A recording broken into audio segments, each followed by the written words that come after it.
When I'm walking down the street. I do want to say to Doni and many of you in this room that over a very long career in this city, all of you have helped me and my colleagues tell the truth and to try to tell.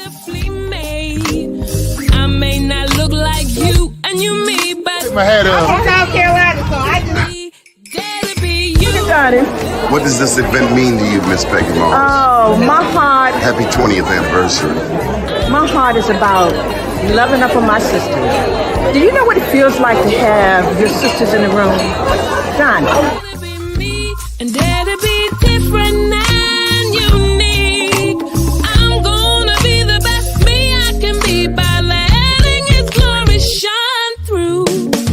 I am beautiful, I am blessed, but not just what you see in the flesh. I'm free from people, free from myself. There's The doctor lived next door to the janitor, to the reverend, and the lawyer. We were together. Now we get so high and mighty that you create stress for your society because you don't like poor black folks either.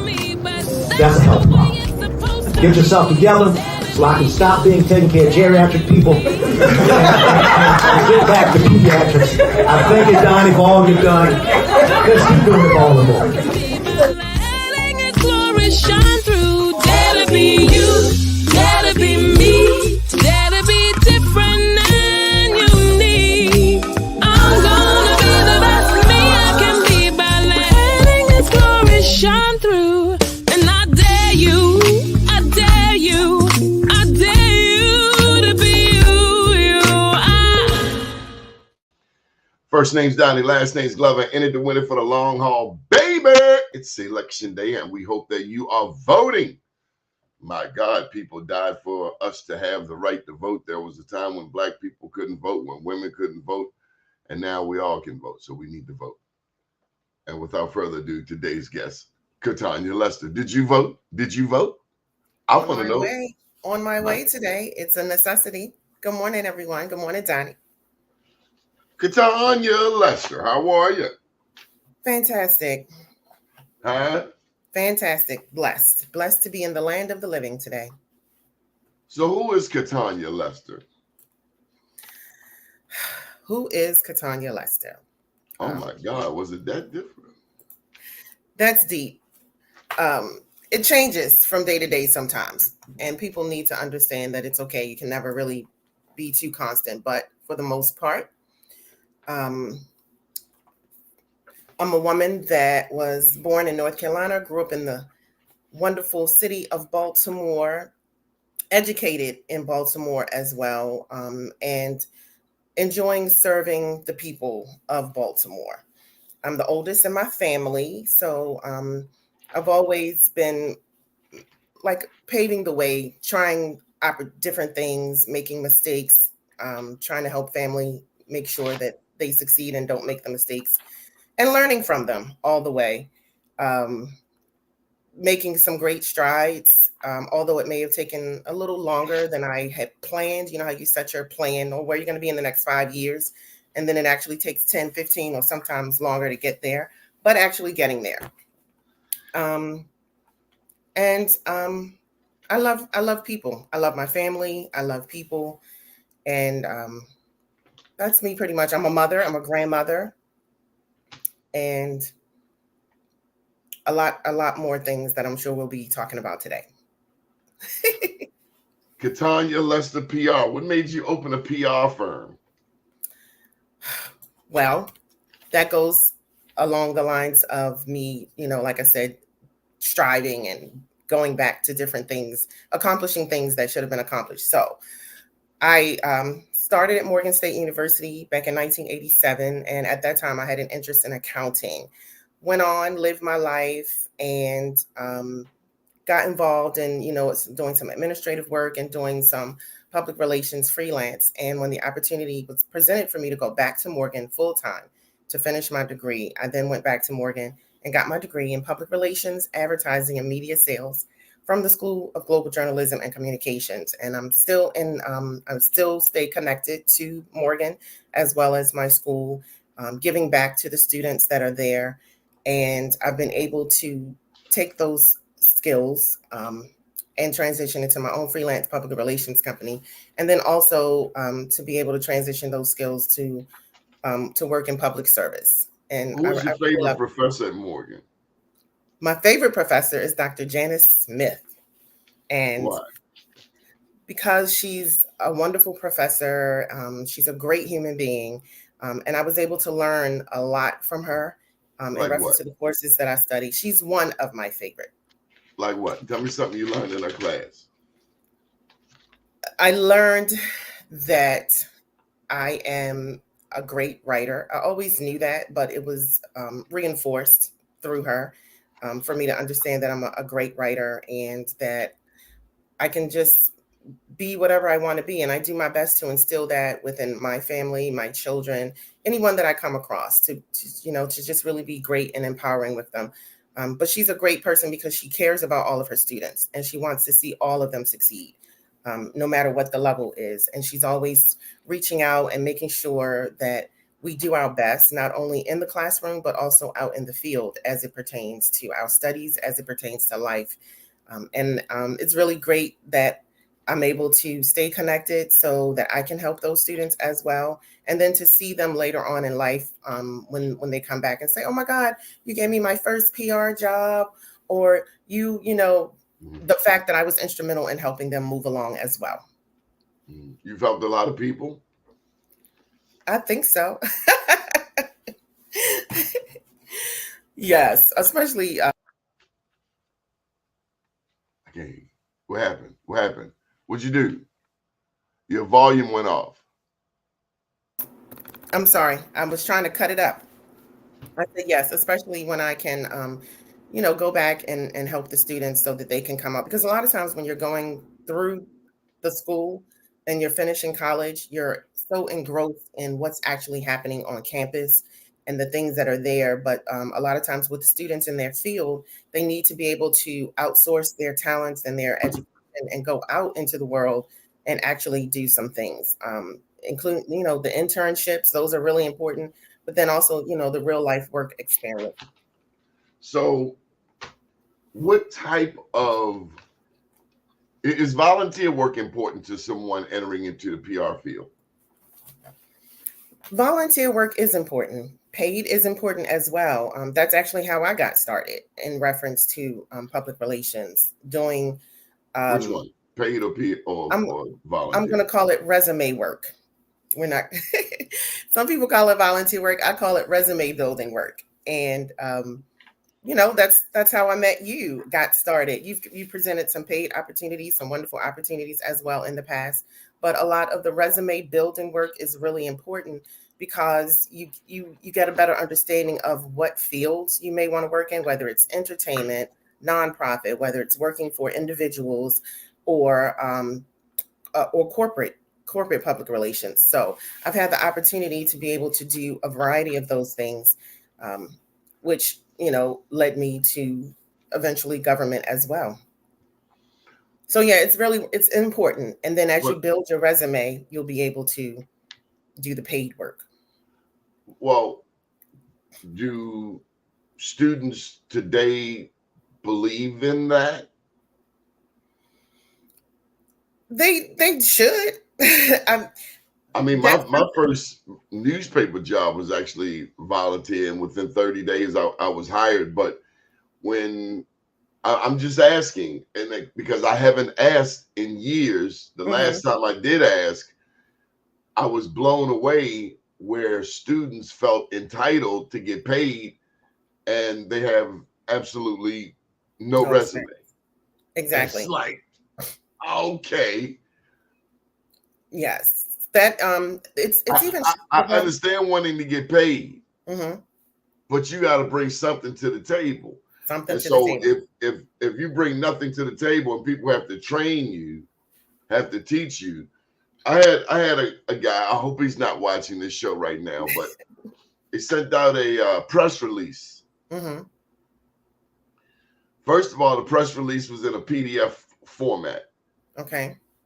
And I wanted to say to him, you should have just hired a professional. When you Now, send out a press release, it should already be in the body of the email. I shouldn't have to click anything. okay. It should be right there in the body. Everything is boom, boom. Mm-hmm. But it was an attachment. It was attached as a PDF. The logo was transparent, so when you go to click on it, it's not even black and white. It's clear. Mm-hmm. Obviously, something that was made for a black background. Okay. It was a PNG. It had a host of typos. And the biggest one that stood out, and I just wonder sometimes if people have gone to college, is when people start capitalizing stuff that they find is important to them, Mm-hmm. but it's not. Okay. You know, it's important to me, so I'm gonna say is Donnie's dog, capital D-O-G's. No. Yes, it is important. The volunteer work is expressed to students even in middle school, starting as young as middle school. They're required to have 75 hours or more of volunteer service, aka resume work, to show that you're well-rounded and that you have good character. And that even extends over into college experience. It extends into adulthood. I'm still out here, doing things, volunteer / resume work. And that's because it's providing good human service to individuals. But as a college student, whether you're a first-time college student or whether you are a returning student like myself, that resume work was definitely important. And from doing that volunteer resume work, it has led me to other wonderful opportunities with a number of individuals. So it's really important, especially if you've never done it. And that's where I came into play after graduating from Morgan, to be able to go back to help those students obtain some resume work and to get a stipend sometimes. Nobody really wants to do it for free. However, to try to provide a little stipend of something that they can have some gas money, some lunch money, to incentivize them in reference to that. What about attitude? Oh my goodness. Attitude is very important. Especially when working with me. I'm nice, I'm cool, but when it comes to the campaigns and the activations and the clients that I've worked with, I'm a little stern. And most people who have worked with me on campaigns know how I am. I have to prepare them in advance and say, look, you know how I'm going to be today. So just be on your P's and Q's. But for the most part, they have to be open. How are you going to be? I'm going to be on 1,000. And I need individuals around me that's going to be supportive of, making sure that everything goes well. And I try to make sure I'm nice. I've gotten nicer as the years go by, and more relaxed. If you're not nice, it's because somebody's not doing something they were tasked to do. But it's because you're focused on delivering a superior product. Exactly. Most definitely. It's not like you're being a stickler without reason. There you go. Exactly. But for the most part, they know. And it's always good to have a team of people. I've been successful in doing things solo. But when, as I've gone along, I understand that things need to be done on a team level. And that allows for things to work more smoothly and for the client to be satisfied with the final product. You mentioned integrity. Can you explain? Can you elaborate? Well, having the integrity in reference to public relations, making sure that you are going to be open and honest with yourself, open and honest with your client, that, if the client has a product or is not just in line with your own personal goals and your own the things that you believe in life, you have to be able to learn to say no. I'm not available to do that at this time, but I can probably refer you to someone else who may be interested. And when you're working, suppose your client is a thief. If your client is a thief and you're not a thief and you don't deal with anything in reference to that, then that comes into the play where you have to say, okay, I'm not able to do it at this time. Damn right. Because if you represent the thief, what? They're going to associate you with that particular person. Damn right. So If your client is a known liar, you have to research your client. damn Skippy. Just like we research everything else, we have to research our client. But the integrity part is important. I say that, Catonya, because you have to know who you dealing with out here. Yes, sir. And you might get a phone call 1 o'clock in the morning. You be like, who would call me hey, I just saw you put this out about so-and-so. Mm-hmm. Did you know? Exactly. That they are going to court in the morning. Oh, I stay on Maryland case search. So. No, I did not. For what? Yes, that's a great resource there, definitely. But sad, but it's true. It is. And I'm sorry. Yeah, a lot of the students they want to do the entertainment public relations, but there's so many levels to it and so many other areas where their services can be used. And not all money is good money. Good money. Mm-hmm. Exactly. Some people see big names. Mm-hmm. I found that it's rarely the celebrity. It's generally always the entourage. Oh, wow. Yes. It's generally not the celebrity, the star, who is acting clownish. It's generally always the entourage. They can be interesting. Some people with low self-esteem who trying to relive their high school years and mess the whole daggone thing up. Yeah. You know what I mean? Yes. People do have to be mindful of the company that they keep, at whatever level, whether it's the client, whether it's the publicist, and, definitely have to have some really good people surrounding yourself in order to move forward. And you need people around town who have your back. Mm-hmm. Exactly. You might call me, hey, Doni. Oh, no, I did not know that. Well, thank you for telling me. Right. And so you got to have allies. Definitely. A great network. What do they say? People who want to see you win. Yes. They say your net worth is as good as your net work. What does that mean? That means that the value of yourself, the value of your desires in life are only as good as the people that you actually network and connect with. And oftentimes your economic value, your intellectual value. So it's about who you know and who you're actually connecting with and who you're spending your time with. That's going to either help to elevate you or help to decrease you in a lot of ways. I got a question for you. You mentioned Morgan State. You mentioned media, PR. Tell me about the ascension of a Shalonda Stokes. The ascension of a Shalonda Stokes. Is that one outstanding sister or what? She's awesome. She's very awesome. She has accomplished a lot of things in her career in Baltimore City. She has paved the way for a lot of African American women, even like myself. I've been able to, know Shalonda and meet with her and to see her in a variety of circles. She's always been pleasant, always willing to be open and to talk and, to engage and inspire. And I'm really happy for her. I'm really excited for her. And I know she's done so many great things for Baltimore, for Black people in Baltimore as well, especially, with being the director of the Downtown Partnership. And that is definitely one person who's in my network. And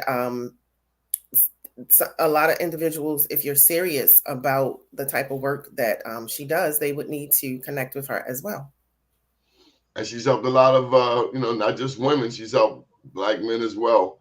Yes, definitely. But with me being a Black woman, no question. She's also helped bring businesses, Black businesses, to downtown, businesses that probably had not considered moving to downtown. And she's in a position, she's the first Black, first African American, and the first, I'm not sure, she's the first woman also. I believe so. For that, yes, I believe so. And that's astonishing, considering that Baltimore is 63% Black, 73% Black and brown. As much as Blacks have penetrated the local, the state, the federal political, we need to also be penetrating the business. Definitely, indeed. Because the politics without the business means nothing. That means that's just nothing but window dressing. Exactly. More businesses mean more jobs for individuals in the community, which helps to increase our workforce development. So that's really important. Any thoughts on today's election? What you would like to see? I would like to see people get out and vote. That's important because if you don't vote, your voice will not be heard. And I'm sure the people will speak and the best person will win. I'm not able to speak too much about it, but I just want to see more people. I want to see people who love Baltimore and people who are going to look out for those beyond. If it's Brandon, who is a young man, I want to see him expand his reach to older, to other than young Black male. If it's Sheila, I want to see her expand to other than older Black woman. I want to see people who can bring us together. Our city has been plagued for so long with so much foolishness, particularly from people who don't even live here. That's my problem with Fox. Do you even live in Baltimore? Because you do a lot of smack talking. Make me want to send them around Palmer Court on a dark night. Hold on. Wait a minute. I'm going to need you to roll back on that one because, Palmer Court is where I grew up. And I still have fond memories and a lot of things in my heart in reference to that. So, yes. Thank you. Wasn't no boogers going around Palmer Court. Let me just tell you. Oh, gosh. But, everybody needs to get together and vote. And get out and vote today. Express your interest. There have been candidates that are highly visible in the media, but there are a lot of candidates on the ballot. And you just, like you said, want to read it and make sure you choose the best person that's going to represent you no matter what. I'm going to say this and they're going to get mad at me, but I don't care. This man who is in the business world, Black man, I ain't going to say his name, but he sent me a text. Now, here's the thing. Dude, I've not gotten any communication from you in at least 10 years. Really? Aw. They're your sisters. Here they coming out. Shout out to Palmer Court. Yes. And so I get this text message and it said, vote for Bob Wallace. And I'm like, first, second, third, fourth, and fifth of all. Hi, how you doing? Long time, no here. How have you been? I didn't even know you were alive. Oh my goodness. Okay, so then the thing came, vote for Bob Wallace. And I'm looking at the area code. I'm like, you don't even live in Baltimore. Or was that just a general number, a text? No damn general number. It was not Baltimore, nowhere near here. And I'm like, the audacity. You don't know me. I mean, we know each other professionally, but now you would tell me who to vote for? It was just a soft suggestion, I'm sure, for him. Oh, suggest your butt on a... You got my number? It was a turnoff. First of all, we did the first through 5. Number 6, dude, you got 3% of the vote. I hear you. Well, that's a part of the marketing and branding, for. At least, what's his name? Theroux had the decency to pick a team, and he had 10% of the vote. Okay. Like him or not, but at least he made a step, an effort. Like, you know what? I don't have a chance. Let me put my support wherever. And I like at least he at least he made a decision. Well, it's always an interesting time, elections, campaigns, and as you mentioned before the show came on, Black and brown people didn't have the opportunity to vote for a long time, and so we definitely need to They make sure that considered us 3/5 of a human being. That's what white America thought of Black people. Yes. Generally speaking, I'm not saying all of white America is Okay. racist, but it is very clear that we have been judged, categorized, overtaxed, overburdened, all because of the beautiful color of our skin. Okay. Yes, and it's important definitely for us to get out and vote today, no matter what the situation is. I'm really glad they have the early voting options. These are the primaries, and so individuals will also be needed for the general election to vote again. So it's really important to get out and express yourself. Tell me about, and I'm pretty certain I saw you there. Tell me about, hi Leslie, tell me about David Bramble and what he's looking to do at the harbor. Didn't I see you at one of those vignettes? You may have seen me at the grand opening of the living quarters over by Bayview. No, that definitely weren't wasn't there. 4900 Block Eastern Avenue. You definitely didn't see me out there. No, I'm talking about David Bramble. I thought I saw you at one of the vignettes held down at Harbor Place. No, I didn't make it there. None of them? None of them. I've been hearing about some things and seeing some things in the news. I think he's a really great developer. He's made some great strides throughout national reputation. Yes, some really great strides. And that's one of the things that Brandon is responsible for, putting a Black man as the developer of the Harbor Place. And some white people have gone crazy. Well, I remember when I was in elementary school. Are you complaining about this man because he's Black? I mean, because I haven't heard anyone say a damn thing about the harbor in 20 years. It's been a dead dinosaur, like a dead rat. Nothing, stinking. The gallery gone, half the business is gone. And this man brings an idea.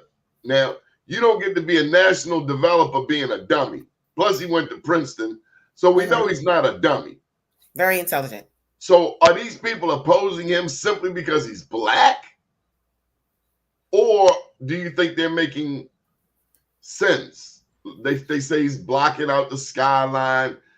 My understanding is he's trying to put a built-in audience. If you have a built-in audience, your restaurants don't die. Your market doesn't die. Your stores don't die. You have a built-in audience who eat, sleep, breathe every day, and they have to get items every day.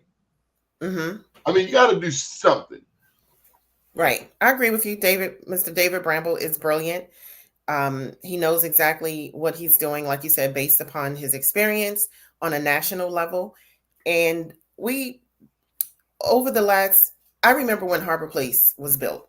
I was in 3rd, 4th grade or something like that. And we would take trips down to the harbor. So it's it has a nice nostalgic, it's a nice place for us. It has been developed over the years. They have living quarters that are already down there. Maybe not as close as they want to develop it, but I think that it could only enhance it. As you mentioned, you bring in people to live there, which then you can redevelop for some more businesses to make it more thriving. And I'm sure these are things that people have sat down and thought about, and thought about the consequences of what if we did plan A, plan B, plan C. I'm just looking forward to it being, like you said, redeveloped and making it a dead now. It's dead. It's stinking. When they had the vignettes down there at Harbor Place, Mm-hmm. you could easily just look around like, damn, there's nobody here. I mean, Yeah. what's the stripper joint? Hooters. They still got Hooters down there. Oh, that's a restaurant, sir. Yes. Okay. I haven't been there. I don't think I've ever been. Exactly. I've been I've never been to in the Hooters. I've I mean, been it's to like, come on, Cheesecake man. Factory and a few other places that are down there. Mm-hmm. So I'm looking Thank forward you, to man. it. Mr. Bram, we're looking forward to some awesome changes to our downtown. We need it. Yes, we do. Mm-hmm. And so I think Especially as you're we're attracting major conventions to town. We want people to be able to come and enjoy the harbor and enjoy the atmosphere. your So sister. it's yes. Did I Mm-hmm. pronounce it wrong? What did you say? Japrina. That's correct. How many sisters you got? Biologically, two. I have two biological sisters. I And thought it then was my about brother, of course, 18 you of met him y'all. the other day. That seemed like So more yeah, like I'm really excited about this. And the workforce Robin wants. say, leave Hooters alone. Their wings are delicious. I ain't going up in there, Robin. We're gonna make a trip, Robin. We're gonna all get together and go to Hooters, okay? And we're gonna take Doni with us. Donnie's gonna come. Mm-hmm. Okay, well, what kind of wings they got? I'm sure they have a variety of flavors. My favorite flavor is I have several: garlic parmesan and lemon pepper, and hot. I like hot, but the garlic parmesan and lemon pepper, those are my favorite. Getting a little old for hot. I like lemon pepper. Mm-hmm. Just a The little right bit. lemon pepper. The right lemon pepper, you got a repeat customer. Yes, I'm sure they have good flavors. I'm sure they have good flavors. So, how are these politicians doing? Who do you think sold himself the best for city council president? And did you see the lack of signs? Signs seem to be irrelevant now. Um. Kwesi had the sign game on lock. Also, Brooks, Mm-hmm. she did a good follow of Kwesi. So whoever was putting up Kwesi signs, probably Eric Lee Bryant, they were Mm-hmm. putting up also Brooks signs. They won the sign game. Yeah, the Brandon, personal. I didn't see. I saw a handful of signs for Uh-huh. Brandon. So it's like the sign game is less a priority for a lot of people. Than what it was. Yeah, the personal marketing and branding for has changed a lot. Yeah, you're right. Years ago, it was an abundance of signs, but I think now with social media being so prevalent, Facebook, Instagram, Twitter, I don't know that I saw a lot of people on Instagram and all of that. yeah, and YouTube, they've been able to utilize those as a source to be I able to don't know. market It's and like the brand. game has changed. A little bit, but that even falls into personal marketing and branding for individuals. You know, when it comes to a lot of times people they just have to be mindful of what they do and what they say on social media. You know, especially when they're running for office or when they're looking for a job, because you have to market and brand yourself properly. A lot of the people are very well known that's in the race, so um, some of them don't need signs, put it that way. You always should have a sign, but some of them What didn't need what's a lot. what social media do you need? Do you need Facebook, Yes, you need Twitter? Facebook. I remember back in the day when it was businesses weren't using it, but businesses are on Facebook, businesses are on Twitter, businesses are on Instagram, businesses are on TikTok right now. And they're utilizing it to reach their customers, to engage their audiences. They're utilizing influencers to make sure that customers are aware of their products and brands and you know, rebuilding themselves through social media. It's a wonderful resource. I love using it. I've even gotten been able to experience using AI and knowing how to use it properly. Teaching my children who are students or in high school or college how to use it properly because for some reason educators are against it and I'm like, why?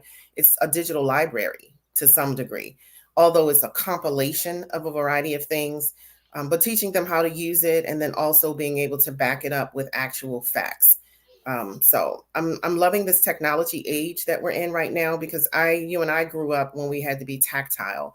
We had to read physical books. We had to go to the Well, that's the library. danger. That's the one danger that our young people today face. Hmm. We had to kind of make stuff from scratch. Exactly. And so Hmm. now everything is, you buy it and stick it in the microwave. Hmm. What happens when the microwave is broke? There you go. Yes. Your ass gonna starve. So yeah, teaching them those fundamentals, and I If think they that's don't what know how to handwrite. So yes. your computer's broke, but you don't know how to write. Hmm. Physically, yeah, to You write can't spell. exactly. So we're going to spell check. If you Or know how to use spell check. If you have a document on your screen and you got a bunch of red lines, you might want to find out what they mean. You right. might want to put the cursor over top of what you're looking at to see if they're like, hey, dummy, you don't spell it that way. Yeah. So yeah, I think that's a difficulty that a lot of students are having nowadays, growing up, like being born in that tech age. We came along, we saw all of the changes, all of the transitions from the large cell phones that were as big as a bleach bottle to now the version that we have.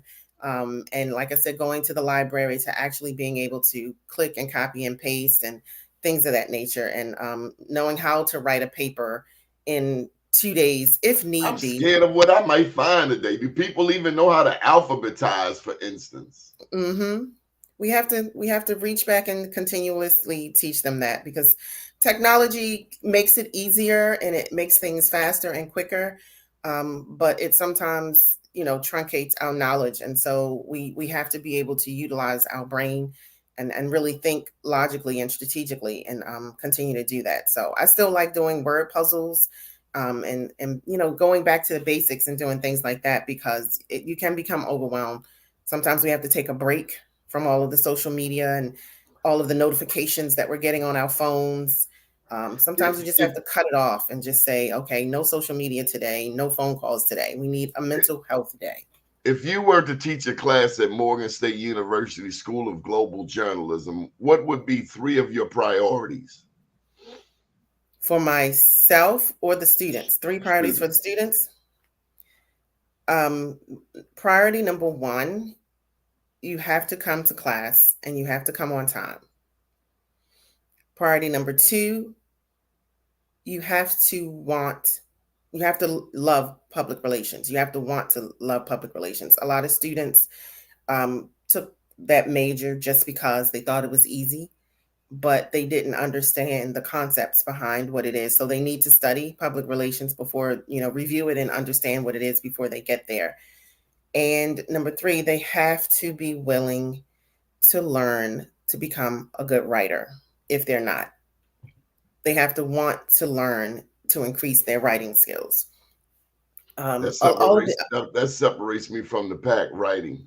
yes, we know, because you are an author. But you You got have to work books. at it, and you can't rest on yesterday's laurels. Yes, you have books. So that's important to be able to do that. Among other things, having the proper attitude, being willing to learn, stop, look, and listen. As I remember from growing up, you stop, look, and listen, and just be open to a variety of opportunities. And that's what I do find, and I enjoy about the students when I was going through school, and even the students that I go back to work with and periodically. They have those characteristics, and I'm really excited that Morgan State as a whole, but also the School of Global Journalism and Communication, is producing some wonderful students who are going out into the real world and being great contributors to Did society. did you have E.R. Ship as a professor? No, I don't. I remember professorship, but I didn't have that person. She won a Pulitzer Mm, hmm. many years ago, I think back in the 70s. Wasn't she Who mostly in multimedia? Was she in the multimedia platform? I don't really know what she does today. Okay. What professors did you have? Oh Lord. Who stood out? Who was your favorite? Did you, or was the one you shared? Yes, Professor Janice Smith stood out, and Who is she? she's a professor at Morgan State University, and she was a interim. I think she was the interim chair at one point until they found the proper chair. Until they found a chair for that particular school. But she's a great You person. mean She's been there Dwayne for several Wickham? years. He was there too when I started, and you put me on the spot. I know when I get off this call, they're like, "Don't say my name." So yes, all of those great professors. Well, you got to plug Dwayne Wickham. I mean, he's an OG he's in made the some great industry, strides. and he's about that business. Well, who do you look up to in business, Morgan or otherwise? In business, you named one, awesome, Shalonda Stokes. I look up to her. She's made some great strides. Awesome mentor for public relations, Sharon Page, and just a variety of people throughout Baltimore that I've encountered. Yourself, as well as Marsha Jews, who have been very instrumental for me in my career. And it's a whole host of people. My family, I give thanks to my family for standing by me, and all of the business ventures that I've decided to do or thought I was going to do. They've been right there, gung ho. Oh, they'll talk about me to my face if it doesn't fall through, but they're there definitely with the love and support that I need in reference to it, and I really appreciate them for that. It seems like your family, your sisters, your brother, they understand the significance of standing by siblings. That doesn't always happen. I've seen where family is not as supportive, or God forbid, one significant other is not supportive of one's entrepreneurial ventures, because not everybody can relate to an entrepreneur. Exactly. You've had similar experience or had that experience? Yes, they really are. They're great support. I'll come up with an idea, or especially when it comes to the volunteer work, they're like, "What? We're not getting paid for this?" And I'm like, "Okay, look, let me show you how and why it's going to be beneficial." And then they eventually come along, and we all have a wonderful time. But yeah, people don't always stand by each other in business, and it's really important that we do that it's more. 63% Black city, 73% Black and brown. We should be getting a lot more of the business opportunities that are available. This young lady mentioned Stanley Tucker. Are you familiar with Mr. Tucker? I'm not, but now I am. Stanley Tucker, for years, ran the Maryland Small Business Development Finance Authority, and they provide loans to Black businesses who can withstand Stanley Tucker's level of scrutiny. He has a high level of scrutiny. He ain't just lending you money. He wants to know that you can pay that money back. But one thing I will tell you on a positive note is that I don't know of any other Black person who understands Annapolis from a business perspective better than Stanley Tucker. Okay, that's awesome. I'd like to meet him. Right down there on Baltimore Street, right off of 83, Meridian Management Group. So tell me about the need to understand Annapolis and the players. I think it's important to understand Annapolis. It's been a while since I've been there, but it's a great place it's a foundation of where a lot of us, our ancestors, actually came to Baltimore through Annapolis. And it's a place of it's the state capital. So individuals need to become more familiar with it, especially Black and brown people need to become more familiar with it to understand the aspects of it. And the governor's, is there. That's, where the governor's office is located. And to understand the aspects of the levels of the politics, to be able to participate in some of the open forums that are held there for the public, so that they can go and learn more about the things that are going on a state level, not just in our own city, but on a state level. And there have been some great changes that have been made there over the years, and also under the under Governor Westmore thus far. I need to go more often, and now that the weather is warmer, going down, at least even if you're going down by the shore to walk by the water and the different, but there's so many different businesses that are there. And I think it's important to to make sure that we have an increase of Black businesses that are in that area. Also, the General Assembly goes off there mid-January to mid-April. Mm-hmm. Certainly not the warmest time of year, but that's when 188 state senators, state delegates convene and work on some 2,500 bills every year. Mm-hmm. Also, that's where contracts are negotiated, are established, and that's where the treasurer is and the comptroller who write those checks All of for a number of entities throughout the state, including the West North Avenue Development Authority. Tell me about City Hall. Why is City Hall important to you and your business? Well, City Hall is very important because it's the central part of Baltimore City. It's where our mayor is. And he's in charge of making a lot of decisions and making great opportunities for Baltimore City. So if anyone is interested in helping to make some great changes in Baltimore City, City Hall is definitely the connection that you would need. It's so many different arms of the mayor's office. I'm in one of the best arms, I would like to call it, as far as workforce development, where we collaborate with businesses. Oh, that's right. You work for the mayor.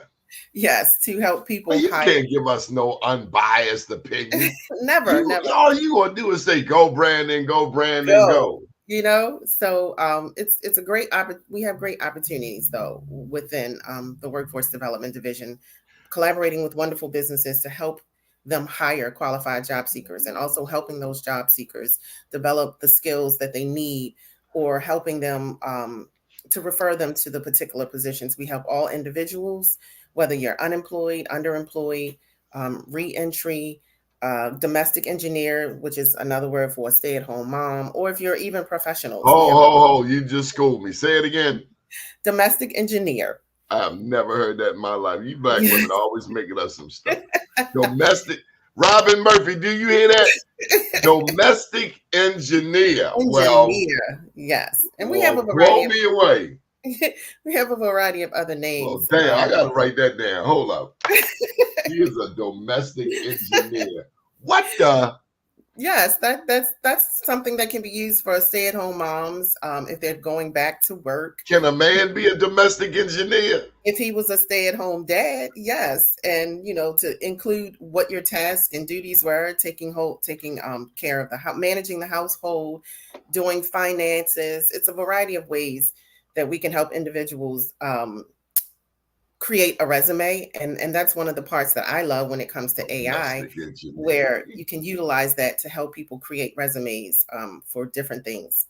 So one of the great things that we're working on right now is Chase Bank has collaborated with Baltimore for an economic empowerment grant, and we're helping them to hire remote customer service representatives, paying $22.50 an hour. And that is way above the $15 minimum wage. How much? $22.50 an hour to work from home. So that's a great opportunity there. And that's what we do. We collaborate with awesome businesses to bring awesome opportunities to Baltimore City. What do you want when you see cats standing on the corner? I want them to know that we have many opportunities above and beyond standing on the corner. We have safer opportunities. It crushes me when I go around on the avenue, and it's like it's frustrating. It's sad. It's pathetic in some ways, because you're like, dude, you ain't got to struggle like this. You the work and energy that you put into selling, doing this or doing that, you could. I've seen it. I see a cat. So they got this thing. It ain't Safe Streets, but they got a blue and green uniform, or the uniform has blue and green in the logo. And they some type of environmental engineers. They go around cleaning up. But I've Okay. seen cats in my neighborhood get one of these jobs. Yes. And I'm so happy for them. It's like, because you standing on the corner all damn day, you ain't making no damn money. Not much. Now that, marijuana is legal, I don't know what they're selling, but I'm just glad to see the opportunities. And let me tell you something. And I haven't endorsed anybody for mayor, but one thing that Fox did not give Brandon credit for, Mayor Scott, is the squeegee kids. great initiative. Yes. You don't hear anybody saying anything about the squeegee kids who are not on the corner. Yeah, It's there's small, but damn if Fox didn't wear it out. Squeegee kids. Now, me, myself, I'm not intimidated by squeegee kids. I got it or I don't got it. If I got it, I have no problem sharing. right. Because they are our young men. Our What future. gets me in this whole mess, no one said one damn thing about these white addicts coming up to my damn car. Not one thing. Nobody. Nobody said one thing about white addicts in my alley. Not one thing. Not squeegee kids. But they didn't say one damn thing about these white addicts in North and Mount Royal, North and 83, North and Fulton, North and Pulaski even. Well, they're going to talk about what draws attention. And although the outreach initiative that was the outreach that was created, like you said, by Mayor Scott to the squeegee workers in order to provide additional employment opportunities to them, that was also done in collaborative effort with the Workforce Development Department. But that's where we as the people, we have to talk about it, and we have to do more, continue to reach out to them, to help them and anyone else coming behind them. Because it's not just young kids or boys that were out there. A lot of them were adult men, and they needed some help, and they still do. Men. I think the older brothers knew leave that space for them young boys. If you saw an old cat out there, he's about to get his hind parts with. Yeah, they were a variety of ages out there, and yeah. I mean, if you're an old head, you out there trying to take the kids' money. I wouldn't even be mad if they punch you in the face. Yeah, because that's their stuff. Come on, man. Yeah. It was one other thing. Oh, do you know Catalina Bird? I do. Yes. Well, I want to tell y'all on this show that Catalina Bird told me. She said, leave Brandon Scott alone. She told me that like a year ago. She threatened me. I need y'all to leave Brandon Scott alone. Well, I ain't touched this election. Hands off. Yes, he's done some great things. We've gone through some trying times over the last few years, and I believe they have been handled as best as possible, given our humanly power, so to speak. And I think it's time everybody just needs to come together, especially in Baltimore City, but not just in the county. But also in the county. And we've seen how those two entities, political entities have collaborated to make sure that great things are provided for the people that live in those particular areas. So whether you're Baltimore City or Baltimore County, we just have to be kinder to people, be more open to help individuals, no matter who they are, because everybody is suffering from the powerful on down. But it's most prevalent. We see it, amongst those who are not as affluent. So we just have to be helpful and, The one endorsement I did make was for Nick Mosby. And that's essentially because I haven't seen Shannon Sneed or Zeke Cohen in West Baltimore. Okay. Personally, never. Not ever. Yeah, there are some ever. Never. You're just gonna see out and about. Yes, there are some people you're gonna see out and about. So people are going to get out there and vote. I ain't touching no more of the election stuff. I'm glad the day is here finally, so we can get on to round 2, which is the general election. And we want to thank all of the people who have advertised with us: Nick Mosby, Dr. Bilal, Ali, James Torrance. And we're not that expensive. We provide very affordable advertising. But thank you to these people right here, because they help us stay on the air. Habitat. And of course, Dr. Tyrone Taborn in STEM City, USA. You know Dr. Tyrone Taborn, don't you? No, I think I've heard you mention him before. Oh my God, Career Communications Group and Black Engineer of the Year. Okay, so I heard Marsha mention him. Yes. Oh my God, he's sent us work for years. Awesome. We need more people like that. Genevieve, yes, I will, because he always supports the students in Baltimore. Yeah, and he's a graduate of Baltimore Polytechnic, someone who can brag about his education in Baltimore. I know I got a pretty impressive education over in Poly before I left for Dunbar.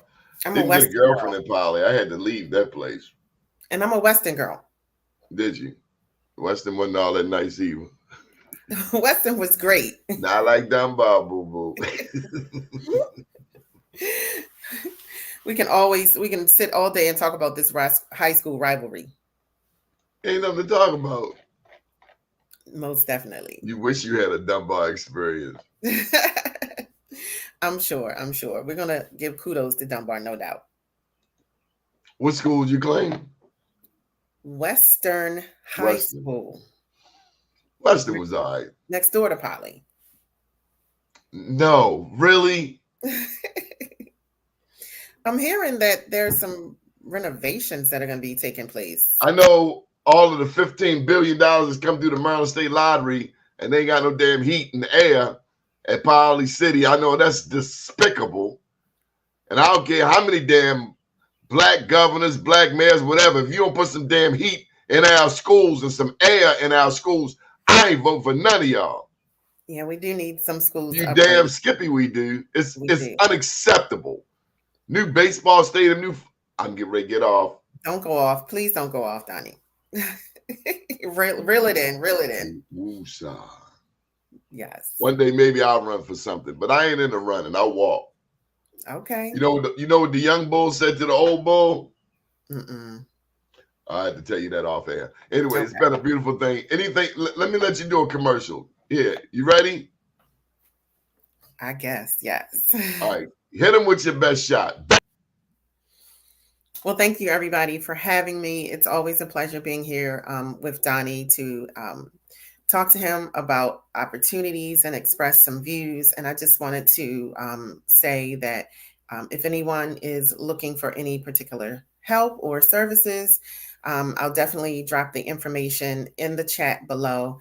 And I look forward to working with you all on many levels, to networking with you on many levels. That was very good. That was excellent. Awesome. You just did extemporaneous speaking, and that means speaking off of the cuff.